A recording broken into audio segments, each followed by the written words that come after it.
You want to read over these questions first? Nah, we'll just wing them. There's no worries. Watch me now. Kyle Lucas here. I hope I'm still your favorite, cause you're still my favorite. Come on, Vonnegut. What up? Purple. Hey.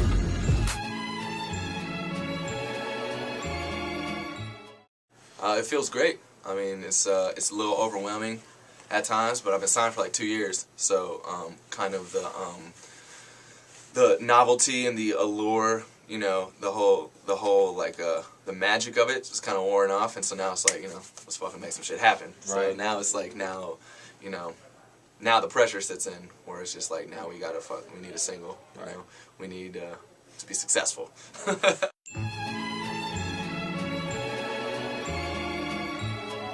Well, I was rapping forever, and then I started a band with the guitar player and singer in Vonnegut, Neil Gerard. We did a demo, and we met with Big Boi's. At the same time we were doing the demo, he was working at Guitar Center, and then also doing like studio guitar work for Dungeon Family and stuff. So we gave it to Royal Flush, who's produced the song Royal Flush, and they're signed to Boom Boom Room, which is Big Boi's production company. And then we did a bunch of demos, and then got to the head of like Organized Noise and Big Boi, and that's like what put us on. And then Big Boi signed us, man. So it's a blessing.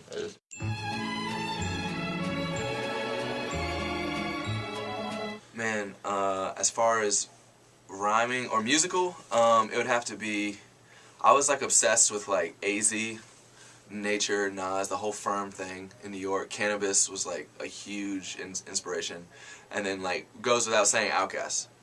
The hands like Joe Budden was, like, to me, and at South by Southwest, I actually had the chance to meet him and talk to him. So that was, like, an awesome, awesome experience, because to me, he was, like, and still is, like, one of my favorite rappers. He's the reason that I switched from rapping under the name Double to Kyle Lucas, because Joe Budden that was his real name. Right. And I was like, man, you know what? Like, I'm being so personal and so honest in these songs. Like, how come I'm hiding behind, like, a fake name? But if I'm being 100% honest on songs, I just need to be myself.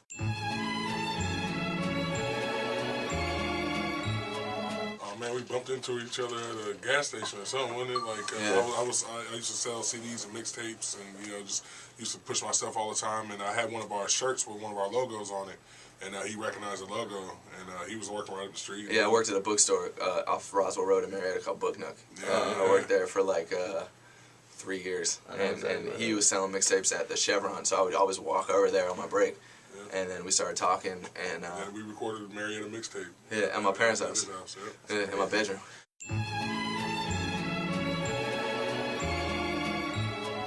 It was huge because my parents are from Detroit, and my whole family. We're the only, one of the only ones in my family that moved down south. So my whole family's from 16 Mile and Gratiot. So it's like Motown is like a staple to this day. Like. We actually did a show at University of Tennessee, opening up for Big Boi, and the guy introduced us, and he was shocked because he came into the green room, to Vonnegut's room, and we're bumping the Temptations. But that's like that's like Vonnegut's pre-show ritual, is to bump the Temptations, and like so, Simon and Garfunkel, every person on Motown basically. So, and not to mention just like the musical influence, because nobody in my family does music, but there's the supportiveness of my parents. Like, I don't even know that's the word, supportiveness. But anyone of my other friends told their parents, I want to be a rapper, when they're like in 3rd grade. Like, that's when I told my parents that. They would have been like, no, you need to go and be a doctor or a lawyer. But my dad bought me my beat machine, so bought me a drum machine. So like, to this day, I mean, my parents are my biggest fans. So, awesome. You know, that means the world. I could not have gotten this far without them, without their support.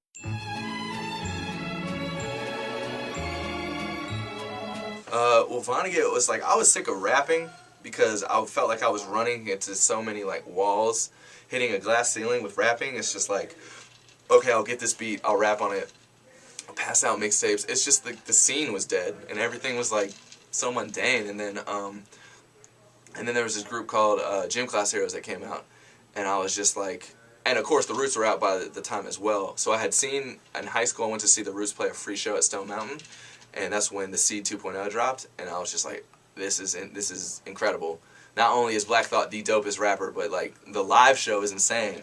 So it's like, why would you ever want to go back to rapping to beats when you see a live band? Like, it's night and day of rapping on beats live to being with a band. So, and then gym class came out, and I thought at the time gym class was like, because I come from the skateboard world, I come from like the pop punk world, and I was just like, man, I was just like they got it, like this is it, like they're actually having a real rapper who's dope as fuck, like can actually rhyme to like, the essence of rapping, and then with a band it's like a pop band. I was like, man, they hit a home run with that. Yeah. And then so I was like, man, I just want to do that. I want to be in a band. And so I started it with Neil, and then we did a bunch of demos, and we put it out on MySpace and stuff while we were still at Stankonia, but we hadn't signed yet, so we were just another group using the C Room. Right. So like we hadn't gotten Big's attention yet. So then Simon Illa came. Simon Illa was working with another Purple Ribbon artist in Atlanta, came from Philly. He was signed to Timberland at that time, and he heard our demo, and he was just like, damn, like I need to work with them. So around that, then we switched bass players. We got Pat to be in the band. He's Simon's friend. And Taylor from Vonnegut was serving in Iraq. He was served for 5 years, or in Afghanistan. He did 2 tours in Afghanistan. He came home. He grew up with Neil. Came home. We needed a drummer.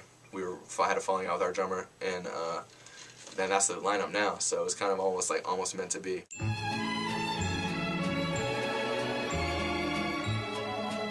It's Kurt Vonnegut Jr., the author. I read Cat's Cradle in high school, and I just thought it was awesome. So when I started a band, I was like, man, like I love like his literature, and I love like the sarcasm of it. I thought it was I mean, he's the best. In my opinion, he's the best American author. But at the time, like we have literally been so panned by the media, like all these fucking whack ass websites. Kids hate us because we use the Vonnegut, and we're like a pop band, and that we don't talk about like Vonnegut shit.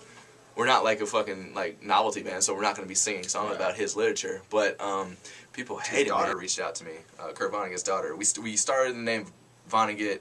2 months later, he passed away.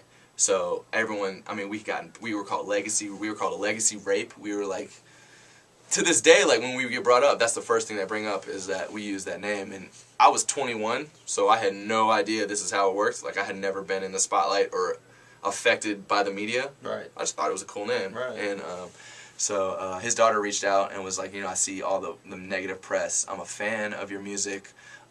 If you're ever in LA, hit me up. And he was like, she said if my dad was still alive, he'd be proud you guys even thought to use his name for the band. So I thought that was awesome. I got like chills and like when we were exchanging messages back and forth. You have support pretty much coming out everywhere. Yeah. And the funny thing is, like, I was like, that's so awesome, because I thought the first time we'd hear from you guys would be a cease and desist like from your family. Oh wow. Yeah. I was like, true. Please don't sue us.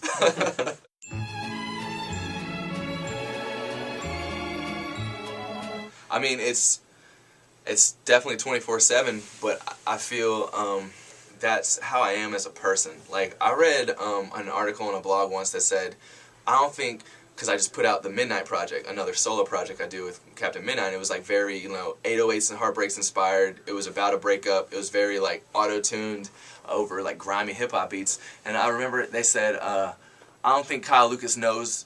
He'll be better when he knows what he's doing, when he figures out, he keeps genre hopping or whatever. And I was like, yo, I know you're trying to diss me, but that's like 100%, like, I don't know who I am as a person. Like, I'm literally still figuring out daily how to deal with shit, so sometimes you can't always be so serious.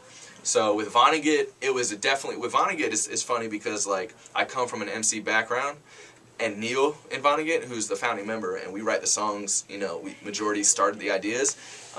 He comes from like a very indie kind of like artistic background too. We like collectively come together to make intelligent pop music. So if shit sounds catchy as fuck, it's not an accident. Like, we really do try to, like, our second song was Bright Eyes that we ever wrote. Right. So like we come in to make an effort to make like intelligent pop music.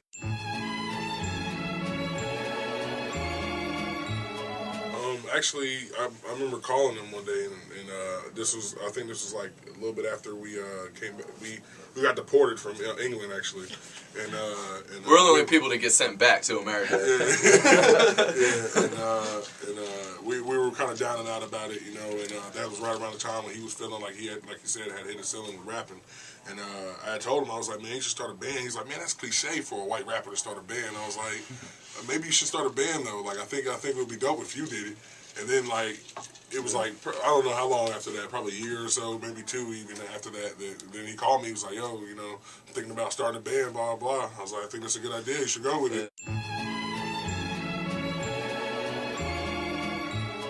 I think people can tell that I'm extremely like insecure, just extremely emotional. I'm just a normal person, maybe, as you could say. Yeah. Like, you can come up to me, I would say I'm definitely caring and I'm thoughtful.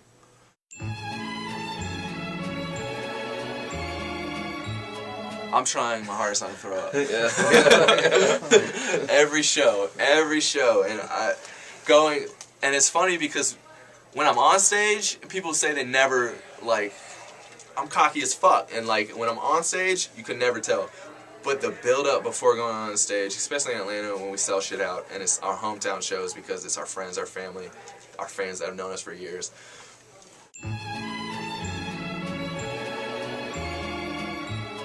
And it's fucking incredible. Yeah. It's fucking incredible because we were gone for a month, came home, I was home for 6 days.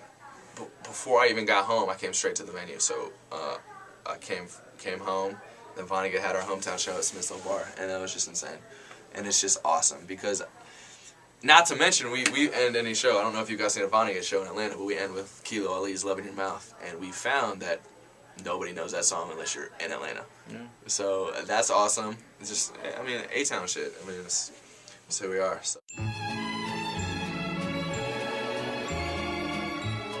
We just finished our Vonnegut mixtape, which I'm so proud of, so incredible. Like, we took it's called Free 99, and we took the aspect as rappers do mixtape, we did it as a band. So, you know how rappers just rap over industry beats and songs that are already out, but we revamped that shit as a band just to show off how fucking dope Vonnegut musically is. Like, everyone in the band is so fucking dope. And then we pulled together all our Warped Tour band friends with all our underground rapper friends. So, like, we just released the first release, Find Your Love, with Will from Cartel, which is fucking a whole nother entity, and then my friend Out of Sight. So it's like I'm pulling together, like, these two worlds that we just did a cover.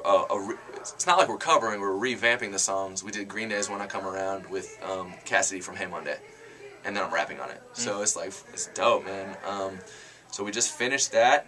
We got fucking songs with Manchester Orchestra, like, blows my mind that we did that. And then we'll have, like, my homie Sugar Tongue Slim on a song. Yeah. So it's like we're bringing our worlds together, and then we're giving it away for free right before Warped Tour.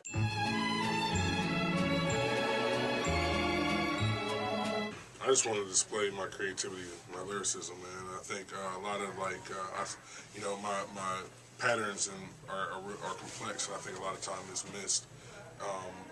Kind of because my style is so aggressive, I think that my lyricism gets missed sometimes, and so that's what I try to do. I try to, you know, sharpen my songwriting, because I can write verses all day. In fact, I don't actually write; I actually just make it up in my head.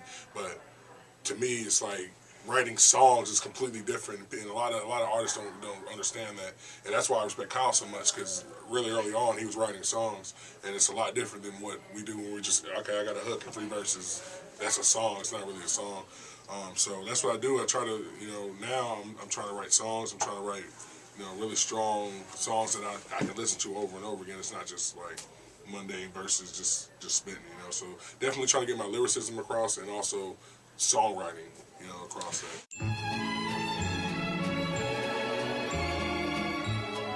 I bomb on anyone that's dissing me because you're never gonna get a reply. Man, fuck creative loafing.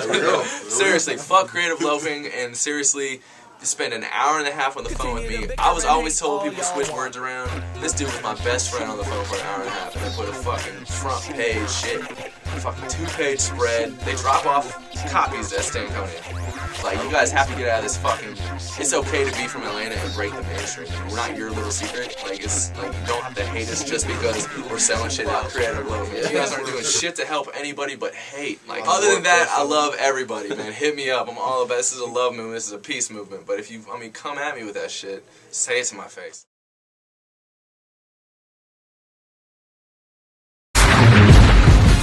Hey!